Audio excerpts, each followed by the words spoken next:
it's populist nationalists versus elite globalists. Loomer's on here. She's banned. They're trying to ban Gavin Wax. You're going to be banned eventually by the free speech absolutist. The nerds don't take criticism. They're kind of, they're a little bit all on the spectrum, right? So they don't know, they're not deep in social skills.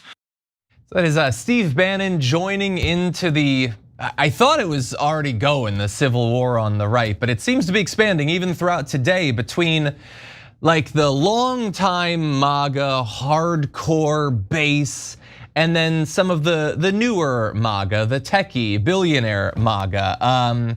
They really disagree on a variety of things, and it has quickly become, it's got to the point of people being, losing their access to Twitter, accusations of betrayals and racist comments, and we're gonna dive into all of that. We do want to let you know that it seems to have basically started when Donald Trump appointed Sriram Krishnan to serve as senior White House policy advisor on artificial intelligence, which when it happened probably didn't seem like it would cause the fissure that broke MAGA. But that's how it's looking right now. And we're gonna get into all the details, but Cenk, what do you make of this? So I agree with Elon and Vivek, but I love the rebellion against him. So I'm gonna explain why in a little bit. And as we were talking, Elon Musk just liked my tweet on this, like right now on the show. And I'm going to tell you why he liked it once we get to that part of it, even though I'm criticizing him in parts. Because what's most interesting, guys, is the fissures, is the divisions within the right wing. And that's what makes this story amazing. Yes. So more details. Agree. You'll criticize him in part. I will do all of the rest of it because I long for a day in which we no longer have to know that he exists. But for now we do. But let's jump back to the new advisor for artificial intelligence and why it caused all of this issue. So Krishnan is an Indian American entrepreneur, has previously worked in a number of different major tech companies, Microsoft and Twitter and Yahoo and Facebook and Snap. So kind of all of them, I guess. He's a United States citizen, by the way. That will be either ignored or lost on many of the people who want to make this immediately a race thing. But the big issue for him is that he supports using H-1B visas to bring foreign workers in to work based on certain specific skills they have to work in engineering, coding, that sort of thing. And so some of the original MAGA people for whom America First is not a suggestion, it's really a command, we're not happy about this. So Laura Loomer's never gonna miss an opportunity to be involved in some sort of massive racist uproar. So she tweeted, our country was built by white Europeans actually, not third world invaders from India. Again, he's a United States citizen. But anyway, it was white Europeans who created the American dream, and we didn't create it so that it could be exploited by pro-open border techies like you. P.S. Why are people in India still essing in the water they bathe and drink from? Because if you thought she was gonna get through a tweet without making it real gross, no, that's not gonna happen. So anyway, she goes on to say, don't talk to me as an American citizen about innovation when we actually have running water and indoor plumbing here in America. Perhaps you need to retake your American history class. Do the tech billionaires you work with in Silicon Valley even bother teaching their third world hires about American history anymore? Or are you only interested in your invader, supremacist, revisionist history? And I love, that's my favorite part at the end, where she capped it off where it's those other people who are supremacists, not the person insisting that we bow down to our white forefathers who created all of this. But anyway, and lots of other people jumped in. You can see tweets like this. Did any of y'all vote for this Indian to run America? Jesus. And look, I want your commentary, but this is where Elon's gonna get wrapped up in this because he, like Krishnan, supports using these H-1B visas. He's been very clear about that for a number of years. He's been clearer on that than he has been in support for Trump and for longer, but it's already getting really gross. Yeah, so guys, I was just gonna explain to you my position. There's no point in reading you the tweet, I thought, until Elon liked it in the middle of the segment. And so the fact that he did is an interesting indication that is actually relevant to the story. So let me read you the tweet that I did before the show. It summarizes my point of view and then we'll talk through all the ramifications. I said, I agree with Elon Musk and Vivek Ramaswamy about H-1B visas, which is what we're gonna get into in a second. But I love the rebellion against them because it shows that MAGA is thinking for itself. I said, I disagree with the right-wing populists here because I think it's awesome that the most talented engineers across the world wanna come here. And I think they make us stronger because we get to take the top talent of all the other countries.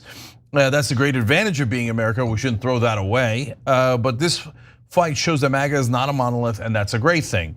Vivek is right and wrong. He's right that we should celebrate nerds. We're gonna get to that part of the story in a second. And people who work hard in school, but he's wrong that we need to put down anyone else in order to do that. I was both an honors student and a middle linebacker for our football team. There's nothing wrong with being a jock or a nerd or both.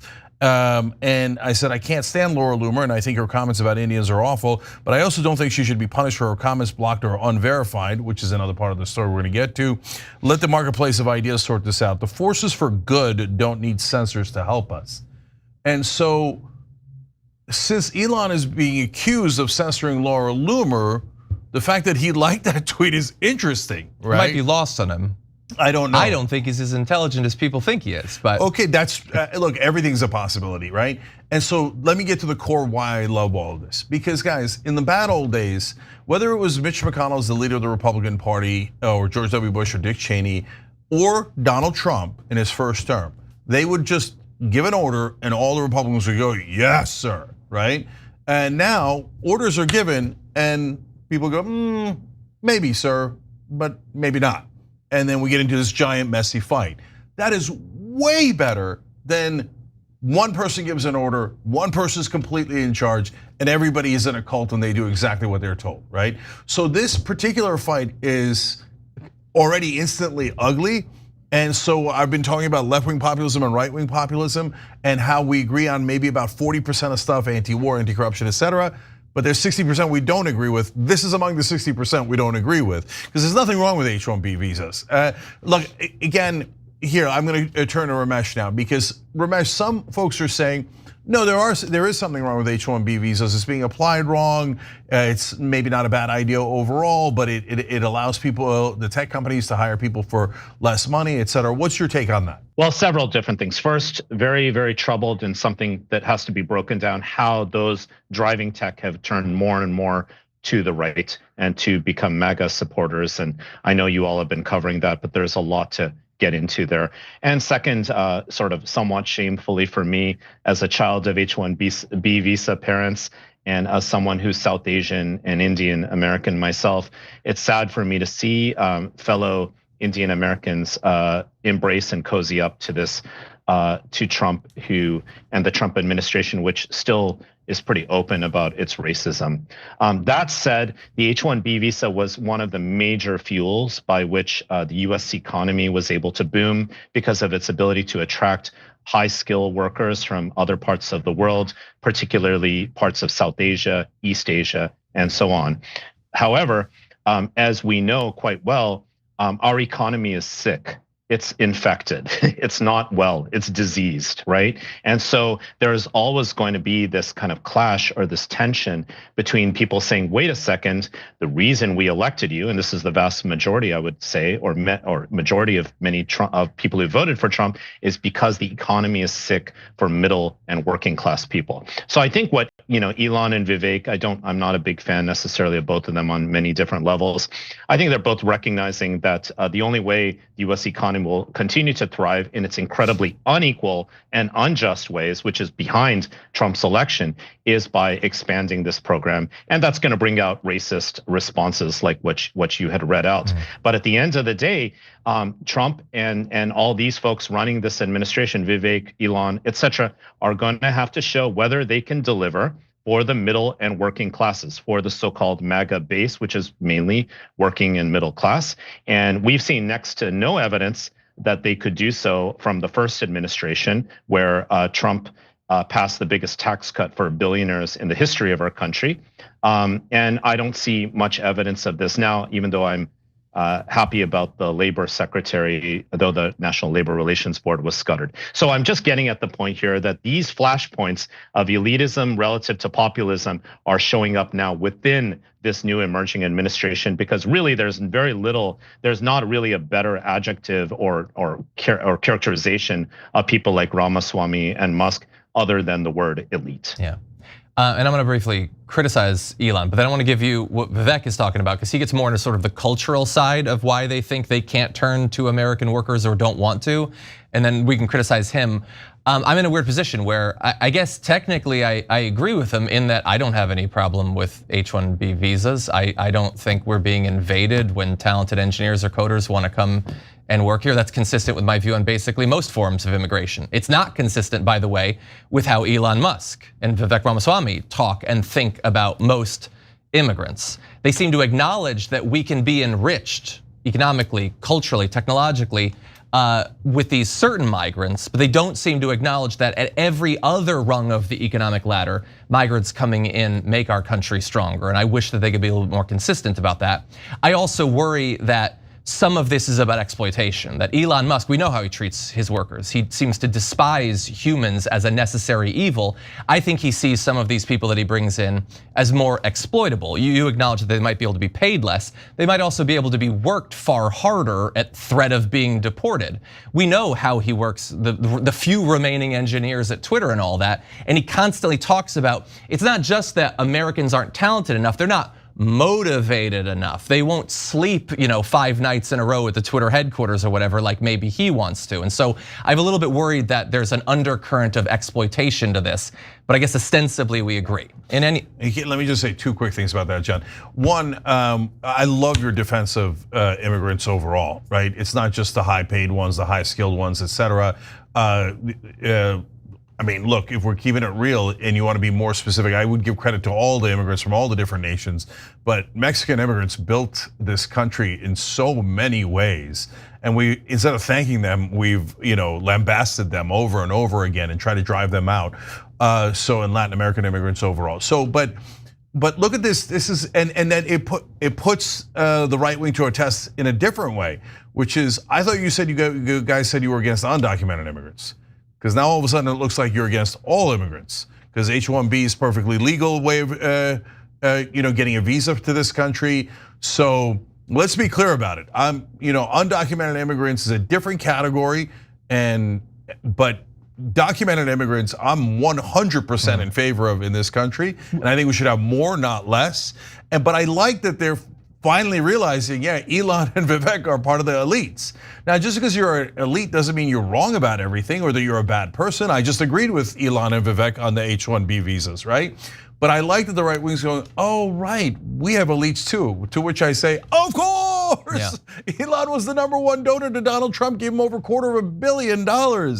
And he didn't do that for his health. Yeah, but I do want to get into the cultural argument that Ramaswamy's making, then we can discuss that. So, and there had been a little bit of this in what Musk was saying, and Musk went off on this. He agreed with this tweet referring to Americans as too R word to be able to do this work, and you can't teach them in schools because they're the R word. And he had no issue with that whatsoever, which I find strange and noteworthy. But this is what Ramaswamy says. The reason top tech companies often hire foreign-born and first-generation engineers over native Americans isn't because of an innate American IQ deficit, a lazy and wrong explanation. It comes down to the C word, culture, okay? Our American culture has venerated mediocrity over excellence for way too long, at least since the 90s and likely longer. That doesn't start in college, it starts young. A culture that celebrates the prom queen over the math Olympiad champ or the jock over the valedictorian will not produce the best engineers. If you grow up aspiring to normalcy, normalcy is what you will achieve. Now close your eyes and visualize which families you knew in the 90s or even now who raise their kids according to one model versus the other. Be brutally honest. This can be our Sputnik moment. We've awakened from slumber before, don't say woke, and we can do it again. Trump's election hopefully marks the beginning of a new golden era in America, but only if our culture fully wakes up. A culture that once again prioritizes achievement over normalcy, excellence over mediocrity, nerdiness over conformity, hard work over laziness. And even on that nerdiness thing, you see the strike back from the other MAGA people. It was Steve Bannon implying something bad about nerds, as if he doesn't understand that he's just a politics nerd. Like, what does he think, he's a jock? In any event, the issue I have with this, I don't even agree with some of this. I do think that our culture has we don't generally deify, worship academics, thinkers, philosophers, scientists, and all of that.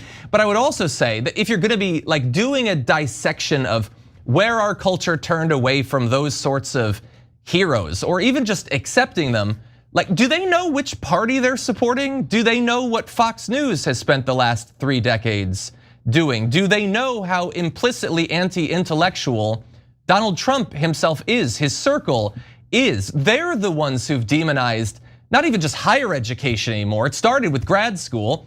Turning Point USA, like their stated mission is to make people lose faith in college. PragerU, to make the very idea of education a joke. They've turned people against teachers, convincing them that if they're in higher education, they're Marxists. If they're in lower education, they're sexual predators. They've turned people against doctors and scientists, academics of all stripes. If America no longer like pushes its kids to enter into these fields, do they get that they're cheering on the side of the aisle that has pushed that more than any other? Feel free to disagree, but I kind of feel like the anti-intellectualism is coming from inside the house. Yeah, there's a lot of truth to that. So on top of that, look, I agree with Vivek, as I said earlier, that hey, we don't like. It's good to celebrate nerds and people who don't conform. And oftentimes in the past, although I think American culture has really changed on that and it has accepted that a lot more than it used to. In the old days, you beat up on the nerds and stuff, but I don't think people do that anymore. I check with my kids all the time. They're like, that's weird and needless. Nobody does that anymore, right? Maybe, but we live in LA, I don't know, right? So yes, people who work hard in school should be celebrated, right? On the other hand, you don't have to beat up on the average Americans. I love average Americans. You know why? Because they're not average. And so what I mean by that is that we have a genetic lottery, guys, if we're keeping it real. So like the elites like to pretend that they have a monopoly on being on wisdom and knowing what the right thing to do is. And golly gee, they just happen to set the rules on their own behalf with all their wisdom. And they say, well, that's the objective position. No, it's not, right? In reality, both in terms of genes for working hard, for geniuses, in every way, that's actually spread out all across the population, okay? So that's why I love that Scotland, this part of for me, the cornerstone of Western civilization, Scotland started public schools.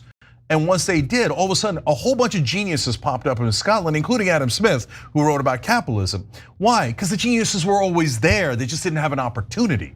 And so that's why I love standing up for the average American, because if you give them an opportunity, you're gonna get all of those blossoming geniuses all across the country. By the way, it's not just Western civilization. China did something similar for thousands of years, where they would find the best and brightest in the different villages and towns and give them an education and then promote them up within their structure. So there's great examples all across the world, and we can focus on the great positives that we have here, et cetera.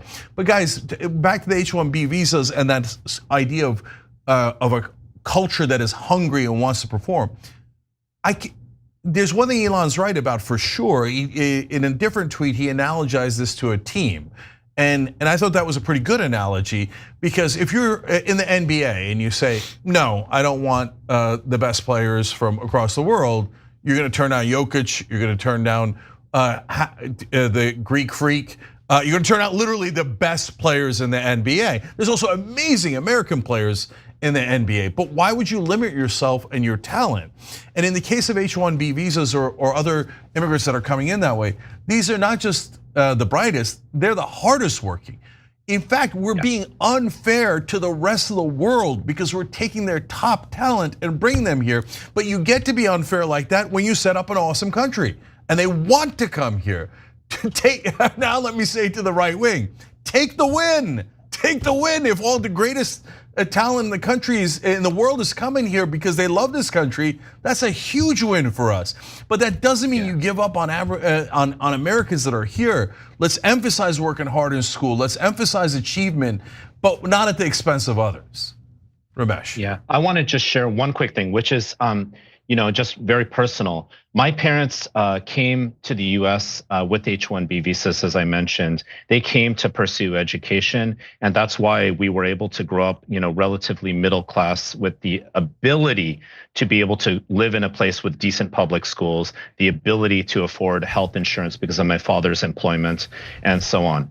Now that is because we had those resources, right? The ways in which I grew up and were raised are probably somewhat similar to people like Vivek Ramaswamy's, but unlike Vivek and unlike most of us, I think what we're all talking about is that people have to be provided the opportunity to excel, the opportunity to achieve. It's not like all people are just are sort of coming in an equal way to the table. It has to do with the opportunities they're provided, and I think the H-1B visas can cultivate a lot of this kind of high skill, high monetary kind of value that helps these companies, which is why corporate kind of leaders like Elon are so into it. But I do want to really share this main point, which is that what we really need, I think, more and more as a country is to remember what the writing was on the wall with this last election. There's an economic populism that is coming to bear, and whoever gets on the right side of this that uplifts all people, uplifts the dignity of work, or at least economically figures out a way to support people in this country, that's going to be the political position that wins at the end of the day. Yeah, but before we move on to, because you'd mentioned people losing their some of their Twitter privileges, I just want to mention, I'm sure a lot of people have talked about this, I just haven't seen it, so I have to bring it up on the show. Musk's analogy to, well, if you have a sports team, don't you just want the best people? I think that, I don't know if he's doing this on purpose, but it's almost like the most perfectly ironic metaphor to use in this case. Because does he not get that for decades and decades, we did, like many people, I'm not gonna say we, I wasn't even alive then, and I wouldn't have been a racist at that point anyway, we didn't want all the best people on the teams, we wanted the best white people on the teams. And we literally barred the best black players, Latino players, Asian players from playing. We did not allow segregation there. And I would say that grand tradition in America is not totally gone.